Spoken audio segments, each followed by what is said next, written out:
आज हम पढ़ेंगे डी ब्रॉगली वेवलेंथ। तो डी ब्रॉगली वेवलेंथ और एक हाइजेनबर्ग अनसर्टेनिटी प्रिंसिपल, ये दो ऐसे कंसेप्ट हैं जिसकी वजह से आया था क्वांटम मैकेनिकल मॉडल। ठीक है, तो इसमें से हम आज एक पढ़ने वाले हैं। हम पढ़ेंगे आज डी ब्रॉगली वेवलेंथ।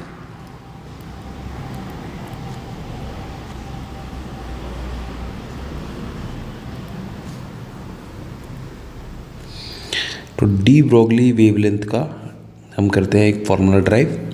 इसके लिए क्या करना है, आपको पता होना चाहिए एक रिलेशन होता है जिसको हम बोलते हैं Planck quantum theory. According to Planck quantum theory क्या होता है कि E इक्वल टू जो होता है वो होता है एच न्यू। ठीक है, आपको याद होगा कौन सी थ्योरी है ये प्लैंक थ्योरी है।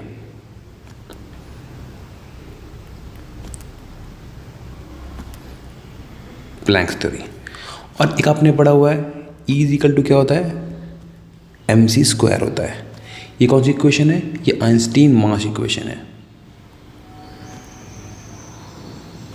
आइंस्टीन मास इक्वेशन। अब आप कहते हो कि ये इक्वेशन नंबर 1 हो गया और ये इक्वेशन नंबर 2 हो गया। अगर आप 1 को 2 को कंपेयर करते हो, ठीक है, फ्रॉम 1 एंड 2, आप जब 1 और 2 को कंपेयर कर रहे हो तो आपको क्या मिल रहा है, आपको मिल रहा है एच न्यू इक्वल टू है mc स्क्वायर। ठीक है, और अब बात जानते हैं न्यू क्या होता है। यहाँ पर फ्रिक्वेंसी है। न्यू यहाँ पर क्या है, फ्रिक्वेंसी है। और फ्रिक्वेंसी का फॉर्मूला क्या होता है, c/λ होता है। तो इस न्यू को हम अगर रिप्लेस कर दें hc/λ से hc/λ इजिकल टू क्या हो जाएगा, ये mc स्क्वायर हो जाएगा। फिर करेंगे आप, अब इस c को इससे करेंगे कैंसिल आउट। तो अगर आप देखते हैं यहाँ पर लैम्डा हमें करना है फाइंड आउट, तो लैम्डा क्या हो जाएगा h/mc हो जाएगा। क्लियर है, इसको हम बोलते हैं डी ब्रॉगली वेवलेंथ। हम अगर बात करते हैं यहाँ पर जो ये c है वो वेलोसिटी ऑफ फोटोन है, वेलोसिटी ऑफ फोटोन। और आप क्या करेंगे, इस वेलोसिटी को अगर आप रिप्लेस कर देते हैं किसी भी पार्टिकल की वेलोसिटी से, तो फॉर्मूला हो जाएगा lambda is equal to h/mv। तो ये आपका फाइनली फॉर्मूला हो गया lambda is equal to h/mv। और mv क्या होता है, mv जो होता है वो होता है मोमेंटम। तो आप कह सकते हो लैम्डा इज इक्वल टू क्या है, h/p है। This shows that lambda is inversely proportional to momentum. ठीक है, यहाँ तो कोई प्रॉब्लम आपको है नहीं। तो सिग्निफिकेंस क्या है, तो इसका सिग्निफिकेंस क्या हुआ, जो डी ब्रॉगली इक्वेशन है ये क्या कर रहा है, वेव कैरेक्टर को, ठीक है, पार्टिकल कैरेक्टर के दोनों को कंबाइन कर रहा है। Significance of de Broglie equation lies in the fact that it relates the particle character, relates the particle character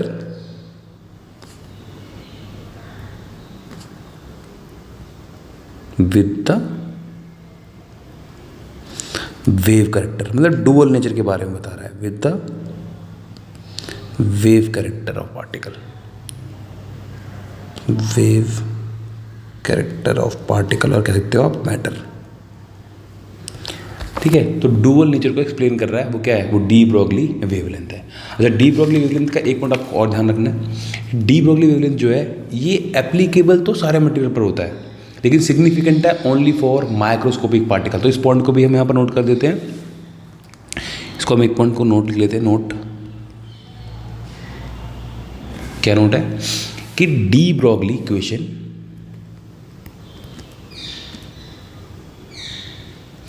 de Broglie equation is applicable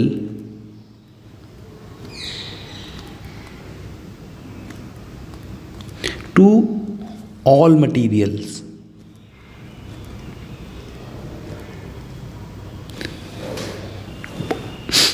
object, but it has significance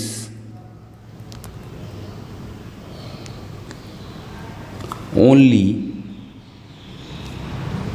in case of microscopic particle।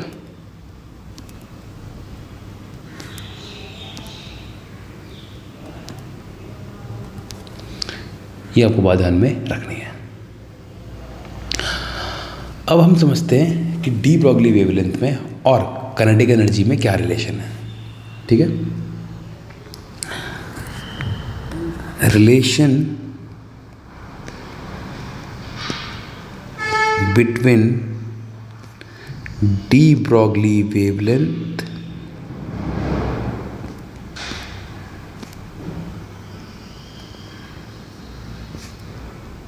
And kinetic energy, इसमें क्या relation है। अब आप देखो कि जो kinetic energy है, kinetic energy का फॉर्मूला क्या होता है। जो काइनेटिक एनर्जी का फॉर्मूला है वो है ½ mv²। तो यहाँ से आप अगर वेलोसिटी करते हैं कैलकुलेट, तो वेलोसिटी क्या हो जाएगा, √2 इंटू में काइनेटिक एनर्जी डिवाइड बाय मास। अब इस वेलोसिटी को मैं पुट कर देता हूँ। ठीक है, वेलोसिटी को हम पुट कर देते हैं डी ब्रॉगली के फॉर्मूले में। तो आपने पढ़ा कि लैम्डा इज इक्वल टू क्या होता है, लैम्डा इज इक्वल टू होता है h/mv, और v हमारा क्या है, v हमारा आया है √2 इंटू में काइनेटिक एनर्जी डिवाइड बाय मास। अब अगर आप इस वाले m को रूट के अंदर ले जाएंगे तो स्क्वायर हो जाएगा, उसको सॉल्व करेंगे तो फॉर्मूला हो जाएगा √2 इंटू में काइनेटिक एनर्जी इंटू में मास। ठीक है, या कई बुक्स में आपको मिल जाएगा h√2 इंटू में E इंटू में m। E यहाँ पर क्या है, E यहाँ पर काइनेटिक एनर्जी है। ठीक है, E यहाँ पर काइनेटिक एनर्जी है। अगर आप निकालते हैं कि किस पोटेंशियल से आप वो एक्सेलरेट कर रहा है इलेक्ट्रॉन, अगर आपको वो करना है फाइंड आउट, ठीक है, तो आपको एक और पता होना चाहिए, रिलेशन पता होना चाहिए। क्या रिलेशन है कि जो काइनेटिक एनर्जी का जो फॉर्मूला होता है, ठीक है, वो होता है चार्ज इंटू में पोटेंशियल, चार्ज इंटू में पोटेंशियल। और ये पोटेंशियल क्या है, ये वो पोटेंशियल है जिसके थ्रू इलेक्ट्रॉन एक्सेलरेट कर रहा है। तो अब क्या करें, काइनेटिक एनर्जी का फॉर्मूला अप्लाई कर दें। अब काइनेटिक एनर्जी के प्लेस पे अपने फॉर्मूला अप्लाई करा तो ये क्या हो जाएगा, 2 इंटू में m तो था ही, और E की प्लेस पे क्या आ गया, EV आ गया, E और V। E यहाँ पर क्या है, चार्ज है, V क्या है यहाँ पे, पोटेंशियल है। बात समझ में आ रही है, क्लियर है।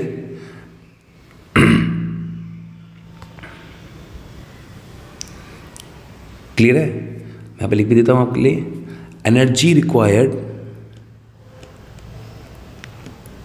एनर्जी रिक्वायर्ड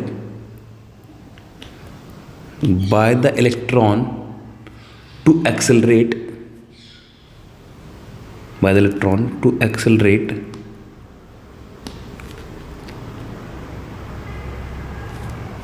expressed in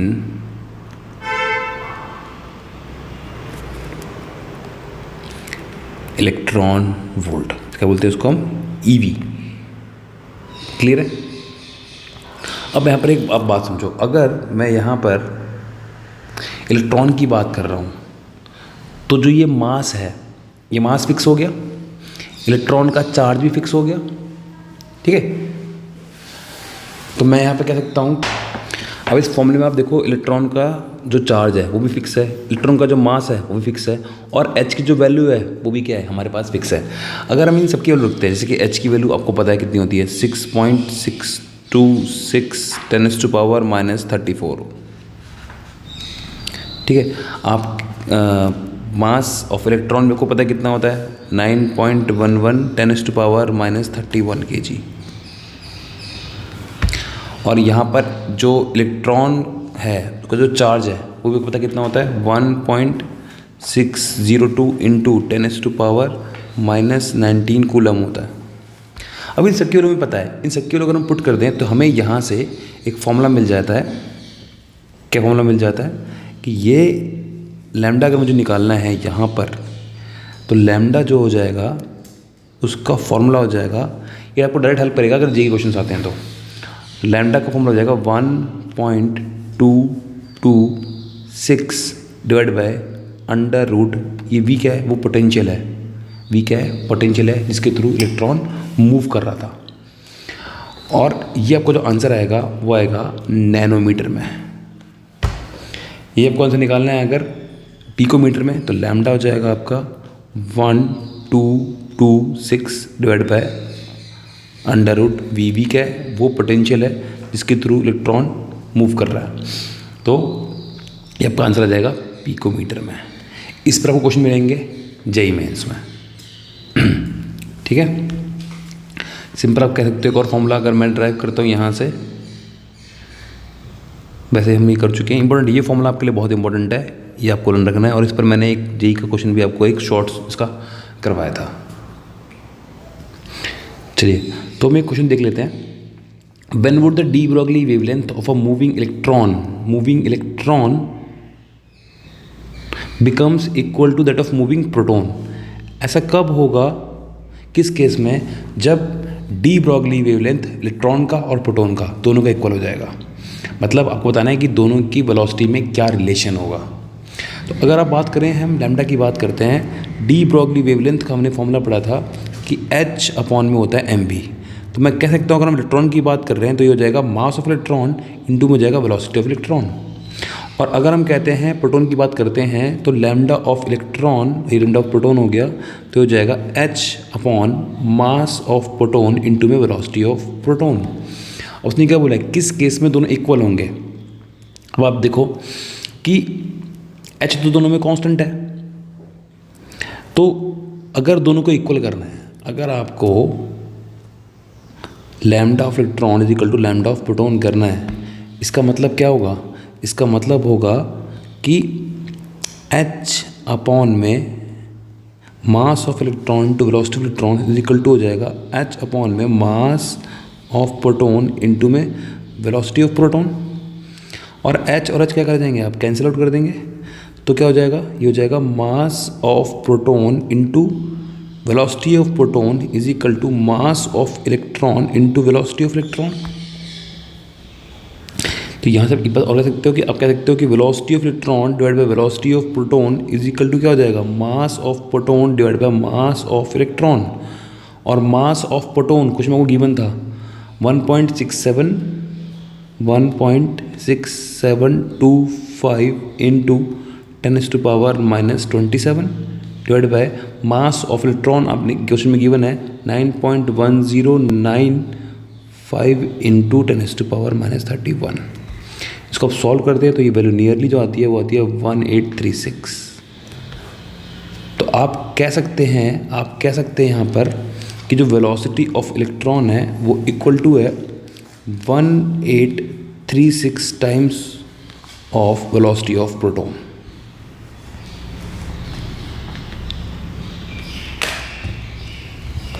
जय श्री राम।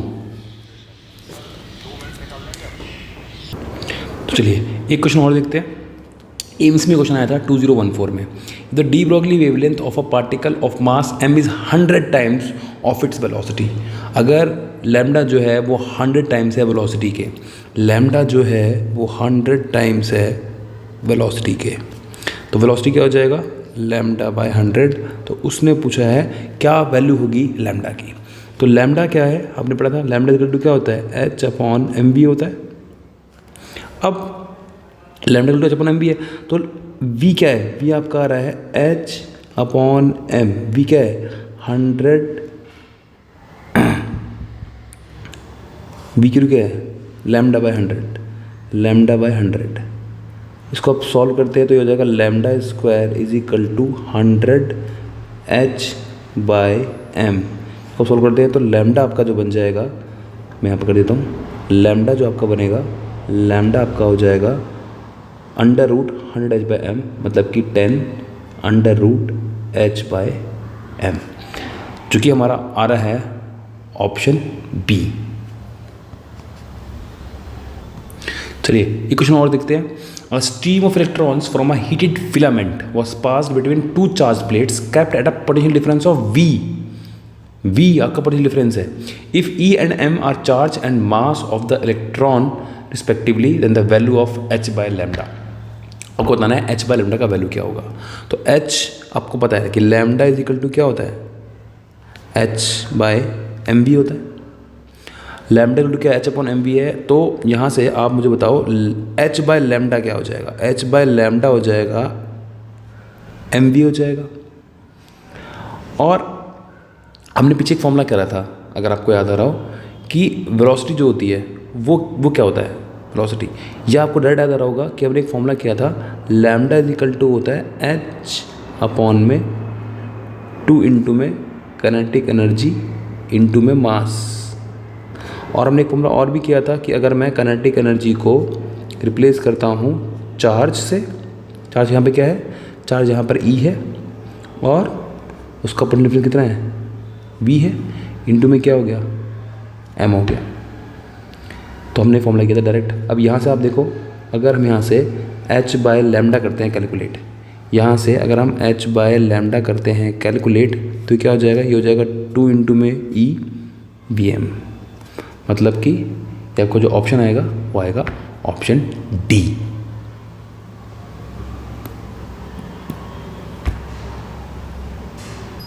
चलिए एक क्वेश्चन और देखते हैं। If the de Broglie wavelength of the electron in nth orbit in a hydrogenic atom is equal to 1.5 pi a naught. A naught क्या है, बोर रेडियस है। The value of n by Z is, आपको बताना है कि value क्या होगी n by Z की। तो पहले आप देखो कि डी ब्रॉगली वेवलेंथ में और बोर रेडियस में क्या रिलेशन था। तो आपने पढ़ा था according to Bohr's only those orbital possible whose integral multiple of h upon 2 pi. वहाँ से हमने एक फॉर्मूला ड्राइव करा था, आपको अगर याद आ रहा हो तो हमने एक फॉर्मूला ड्राइव करा था कि 2 पाई r इक्वल टू क्या होता है, n लैम्डा होता है। ठीक है, ये फॉर्मूला हमने ड्राइव करा था एक। अब आपको याद आ रहा हो, इससे क्या करते हैं हम फॉर्मूला, आपको पता है आर एन का फॉर्मूला क्या होता है, रेडियस का फॉर्मूला क्या होता है, रेडियस का फॉर्मूला होता है a naught n square by Z का फॉर्मूला होता है।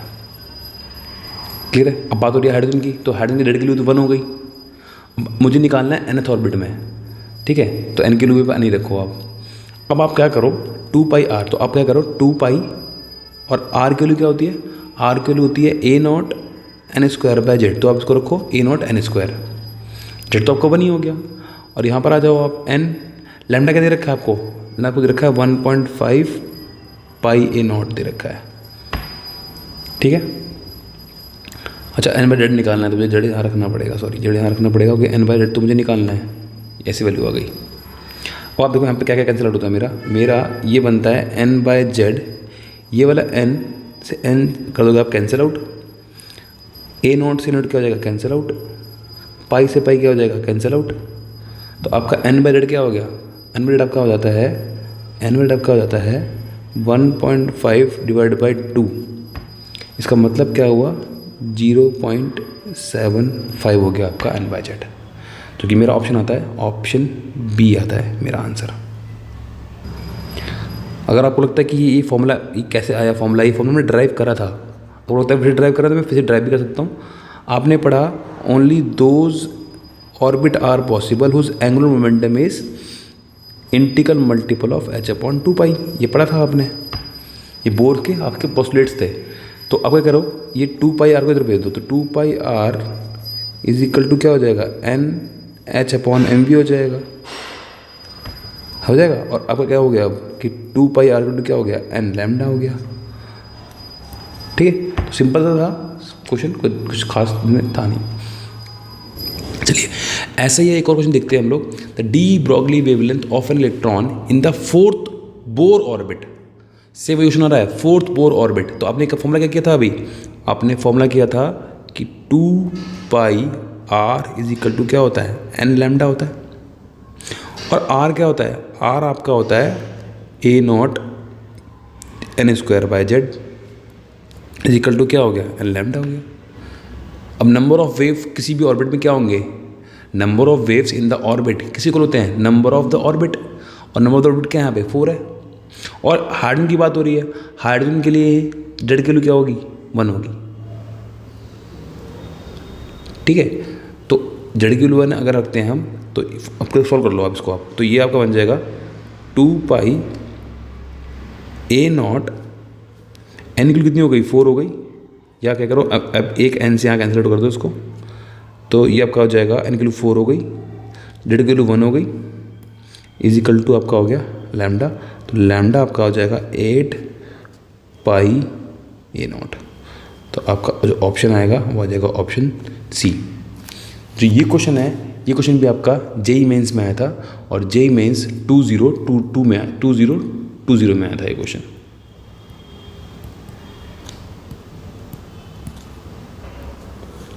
चलिए एक क्वेश्चन और देखते हैं, ये AIEEE 2009 में आया था। Calculate the wavelength associated with the proton moving at 1 × 10⁻³ metre पर सेकेंड, मतलब कि इसी स्पीड से मूव कर रहा है, आपको बताना उसका वेवलेंथ क्या होगा। तो सिंपल डी ब्रॉगली वेवलेंथ का फॉर्मूला अप्लाई कर दो, लैम्डा इक्वल टू क्या होता है, h/mv होता है। तो h की वैल्यू आपको पता है कितनी होती है, 6.62 × 10⁻34। मास आपको पता होना चाहिए कि प्रोटॉन का मास कितना होता है, 1.67 × 10⁻27, और वेलोसिटी क्वेश्चन में गिवन है आपको कितनी, 10⁻3। इसको आप सॉल्व करते हैं तो 143, तो 3.96 × 10⁻, ये हो जाएंगे आपके 34 और 3,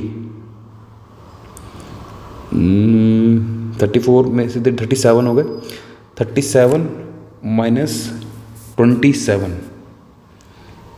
37 - 27, तो 10 की पावर -10 आ जाएगा, 10 की पावर -10, 10 की पावर -10 आ गया। मतलब आपको जो आंसर देना है वो नैनोमीटर में देना है, तो नैनोमीटर में आंसर क्या हो जाएगा, नैनोमीटर में आंसर हो जाएगा ये 0.396 × 10⁻⁹ मीटर हो जाएगा। आप कह सकते हो कि 0.4 नैनोमीटर हो जाएगा। तो कि मेरा ऑप्शन आ रहा है ऑप्शन बी। ये आपको मैंने काफ़ी क्वेश्चन प्रैक्टिस कराए यहाँ से जेई मेंस की BYQs, तो यहाँ पर आप डी ब्रॉगली वेवलेंथ सीख चुके होंगे। और भी क्वेश्चन इसके हैं, बट क्वेश्चन कैसे सॉल्व करने हैं वो आपको यहाँ पर क्लियर हो चुका है। तो आज डी ब्रॉगली वेवलेंथ वीडियो में इतना ही, फिर मिलेंगे नेक्स्ट टॉपिक के साथ।